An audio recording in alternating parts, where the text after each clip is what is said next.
Hello, we're rolling. Go easy on me. This is my first attempt at making a video. I'm sure I'll get better at them as we go. But while we're making a video, we've got a bit of a project on the go. As some of you know, in 2022 I built this bike. This was raced in 2023, took me a year to build it. It started life out as a Honda Moto3 and NSF 250. And then I crafted into it a KTM 300 TPI engine. Had some success on it, won a few races up at Derby, didn't do too shabby in a few races I took it across. Fantastic bike, can't beat a two-stroke. But we thought that we would build a 450. Obviously can utilise the same frame, but with a slightly more powerful engine. It's all done in my garage here at home. So we've got the lathe there, little press, toolbox, then we come round, vise, can't beat a good vise, hacksaw, the little milling machine I've got, and then over here is the next project. So this is same chassis as what was used on the 300 build, NSF 250. This is actually a brand new frame, never been used before. Has come with brand new suspension, the Maxton rear shock, all the stuff. The sad part is not too long in the future I probably will be chopping this in half. You can see here on the 300 the engine is just too big, it's not designed to go in this frame, so we had to make some inserts and extend that, but I can show you all how we did that. So what are we using to go into this? I've already told you it was a 450 and there she is. So this is it, this is a 2024 Husqvarna 450 factory edition. It is a used bike, it's got about 50 hours on it at the moment, so probably will have to do a little bit of engine work to it. Probably maybe get away with the top end for now if I'm feeling risky. If not, it will be a full rebuild, but she's in fairly good nick. Engine's fairly clean, just giving her a wash. So one of the first things I've got to do now is take the engine out of that, and then offer it up to the frame and see if it fits. I'm hoping it's going to be very straightforward. In fact, nothing is straightforward when you start chopping engines up and frames up, but I kind of have an idea what I'm doing before. I imagine the engine is similar crankcase size to the 300, but I really don't know. So we'll give it a go. Just before we get started on tearing the bike down, just want to mention it is now March 2026 and the sun isn't really anywhere to be seen yet. Still raining, still miserable, still wet. It's hard to think that racing begins on the island in a couple of weeks time up at Derby. I think the intention for me this season is do a few races on the 300, maybe do the full season, but certainly the goal is to have, at least in some form or another, the bike on the track this year, the new 450. I really don't want to go into the winter having not done any testing and then go straight into the next season in 2027. So I've got to get cracking, really, get on with it. So yeah, first things first is get the engine ripped out.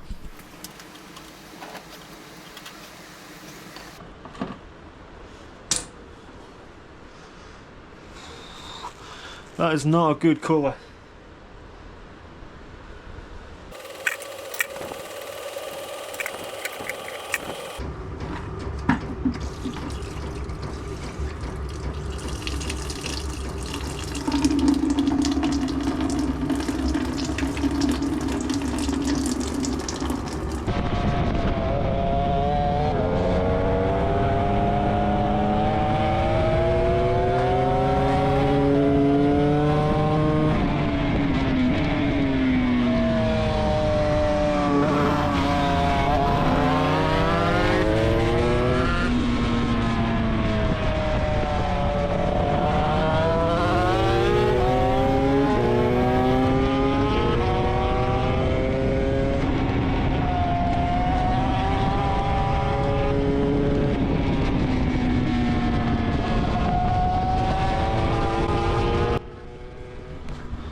I'm not sure what actually is a tighter fit, this engine and these frames, or when I stick it in that thing.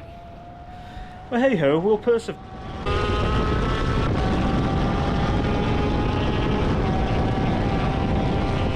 you guys want to check this out.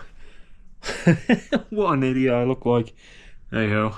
It's all part of bringing you guys the magic, how it happens. Anyway, here's the KTM engine. Just got it out of the bike. Bike's over there. So yeah, we're going to go offer it up to the NSF frame. See what the first thoughts are.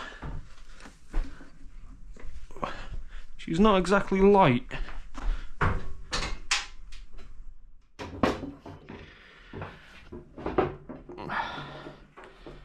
There we have it.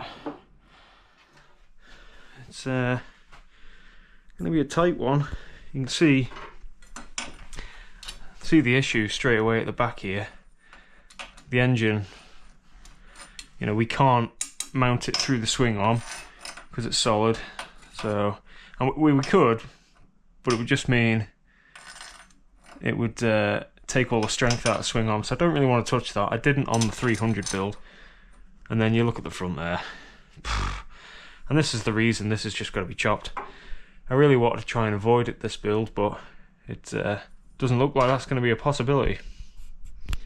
So when I came to build the MC300, as I mentioned before, I couldn't mount the engine through the swing arm. It just wasn't going to go. I didn't want to chop the swing arm, so I had to create some bracket stuff to use the original NSF mounts and hold the engine in front of the swing arm and mount it through where it would usually be mounted on the Enduro bike. And to do that, I didn't want to cut into a billet of aluminium and then wonder about where the position was going to be. So the most effective way for me to do it was actually to chop some wooden ones up. So I made some wooden brackets. You know, you've heard of computer aided design. Well, this is cedar aided design. Also cardboard aided design comes in a lot. So yeah, so use these brackets. It allowed me then to mount the engine exactly where I wanted it and see where the position of it was going to be, see where the sprocket alignment was. Super helpful. There's just not a lot of room on these bikes, so I had to do this to get it right. So you could see down here the brackets on this one. There just wasn't the clearance, so I had to chop the frame and extend it. So actually I wanted to do the similar thing with the 450 build here. So this week I'll put a few videos in. I've been making some different ones of these for this build, and it's allowed me to mount the engine roughly in the place. Unfortunately I can't rotate the engine back far enough as I want because the arms are getting in the way. As you can see down here, we just haven't got the clearance that I need, so the engine is going to have to go further back. But unable to do that, as I say, I'm going to have to cut these now. It's always a horrible thing chopping frames up. You know, these are built by HRC Honda, and having a chop it seems criminal at times, but needs must, needs must. So what I'm hoping with this build, it is actually quite straightforward, and I say straightforward, I need to stop saying that. But this engine actually fits better than the 300. You would have thought that a bigger cc capacity engine would actually not fit very well, but this engine is ergonomically a little bit better for this frame. So I am hoping once I get the arms chopped off and once I rotate the engine back that perhaps I've got enough clearance down on the exhaust where I don't have to cut the frame, and that would be brilliant because then I'd get the same geometry that it was designed to have, and it saves me a hell of a job because trying to keep the alignment and, you know, the twist in the frame and everything when you chop it and weld it is an absolute nightmare. So I'm just swapping the blade over on the hacksaw from I think it's a 17 TPI threads per inch blade to a 24. Just when you're chopping thin wall material, it's just a lot better to have a finer toothed blade. So 24, obviously more teeth per inch. So just helps the job get done better and a bit more precision to it. This hacksaw has actually seen some use. I got it from my granddad, and I'm pretty sure he got it from his dad, so it's my great grandfather's hacksaw. Used to chop the other 300 and still going strong. So here we go, a new hacksaw blade.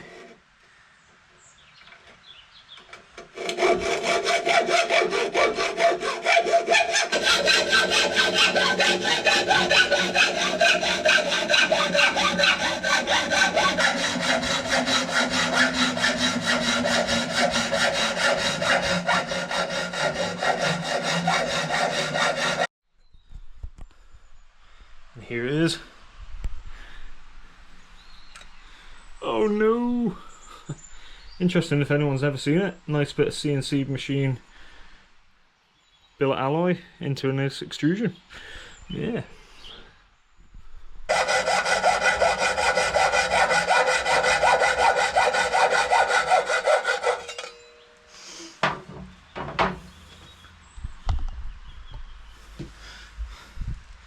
There we go again. Second bit. So, got the engine offered back up into the frame now, with the arms chopped off, which means I can now rotate the engine further back in the frame. We've got a lot more clearance up at the front here now, which is good, and the engine's looking more in an upright position. But frustratingly, the sprocket's still far too low. Ideally, I want a bit more level with the swing arm pivot. The size of the sprocket and the chain alignment, it just means it's going to pull really tight on the top of the swing arm there. I really need this a little bit higher, and as you rotate the engine up into the frame, that will raise a little bit as it pivots up. But ultimately it's just not going to be enough, which does mean I'm going to have to make some more little wooden mounts just to raise it up a little bit higher. And I guess this is the reason why I make it out of wood. If I'd have made that out of aluminium and spent hours on the mill, I'd be pretty pissed off right now. But with it just being wood, it takes a couple hours to knock up, and it means I get the position right. Once I've got that right and I've got the frame back where I need it to be, the engine, sorry, where it needs to be, I'll then set about making it. I'll put a chain of sprockets on and see if the alignment's right, see where it needs to go, make any fine adjustments, and then knock it out of aluminium. So I mentioned in the last clip that I needed to make some new wooden mounts just to raise the engine up a little bit. I actually managed to salvage the original ones, I sleeved them, I've moved the position up about maybe 10 mil, and the engine sits in a much better position now. I've actually just popped the tank on as well, the throttle body clears okay. What I can just show you what I've done on the other side of the engine is I've actually taken the clutch cover off. So if you can see that, I've actually managed to move the engine right back up. It's super tight there now, and you can see how I'm going to have to notch the frame a little bit in this area. So I'll have to cut these little mounts off, the fair and stay, and a little notch in the frame similar to the MC300i. And obviously it's given me a better position where the arms are now. What I've also managed to do, I found this old manky NSF 250 rad, but it's quite good for mock-up purposes. More or less in position. It's pretty tight. I don't know what I'm going to do with that exhaust, but yeah, we'll figure it out. So that's the first vlog done, the episode 1 of the 450 build. I hope that you've enjoyed coming along for the ride. I have quite enjoyed filming it this time and showing you guys a bit of behind the scenes of how I make it. I've got the engine mounted in the frame now, I've got the positioning just about right. So yeah, I think in the next video, because I am going to do one, is going to be making the back mounts of the engine out of aluminium. So I'll be taking a billet of aluminium, putting it on the mill and showing you guys the process of cutting it down to size and replicating these out of metal. So it will be less of me talking about the project and more actual engineering side of it. So yeah, if you want to see the next video, do give us a little subscribe, maybe a like and a comment. Be interested to know your thoughts. And yeah, I'll see you in the next one. Thank you very much.